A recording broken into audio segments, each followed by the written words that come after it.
আচ্ছা, বিষয় হচ্ছে যে কারণে এই যে হোয়াইট বোর্ড এবং মার্কার নিয়ে আসলাম সেটা হচ্ছে অনেকে দেখলাম যে বিশেষ করে যারা ফার্স্ট ইয়ার সেকেন্ড ইয়ার বা এই ধরনের স্টুডেন্ট আছে ছোটদের জন্য, সেটা হচ্ছে তালগুলি পড়তে পড়তে একদম মাথা খারাপ করে ফেলতেছে।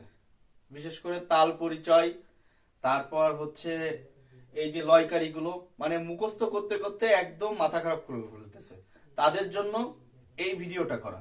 কিভাবে দেখো, এই যে দাদরা তালটা লিখেছি, এখানে কি তালি চিহ্ন, এখানে খালি চিহ্ন। দেখো 1 2 3 4 5 6, এই যে 1, এটা হচ্ছে বরাবর লয়।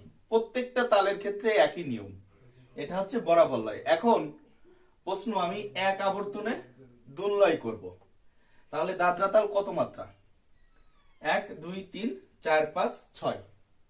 এখানে দেখো প্রথম মাত্রায় তালি, চতুর্থ মাত্রায় খালি, তিন তিন বিভাগ, 1 2 3 একটা বিভাগ, এই যে 1 2 3। এটা মুখস্থ করার কিছু নাই, জাস্ট টেকনিকটা মনে রাখতে হবে। এবার দেখো, এক আবর্তনে দুন মানে কি, এই যে পুরো মাত্রাটাকে আমরা কি 2 দিয়ে ভাগ করব। পুরো মাত্রা কত? 6। 6 রে যদি 2 দিয়ে ভাগ করি তাহলে কত হবে? 3। তাহলে কি হবে? নিঃশেষে বিভাজ্য 3। এখন ডাস্টারটা কোথায়? আচ্ছা, ডাস্টার পেয়েছি। তাহলে কি হলো? 3 হলো। এবার প্রথম 3 মাত্রা এক আবর্তনে দুন, এক আবর্তে দুন। কি করে লিখবো দেখো, এই যে ধা ধি না। দেখো তাহলে প্রথম 3 মাত্রা, তারপরে কি করব দেখো, দুটো দুটো করে। এই 3 মাত্রা ঠিক থাকবে, মানে তালের তালি খালি ঠিক থাকবে। প্রথম দুটো করব ধা ধি, প্রথম দুটো কি আছে? ধা ধি। এই যে খালি চিহ্ন দিলাম, এখানে তালি চিহ্ন, এখানে খালি চিহ্ন, 1 2 3 4, চতুর্থ মাত্রায় খালি। দেখো ধা দি, তারপরে কি? না না, পরপর যাচ্ছি, দেখো না না, তারপরে কি থাকলো? তিনা,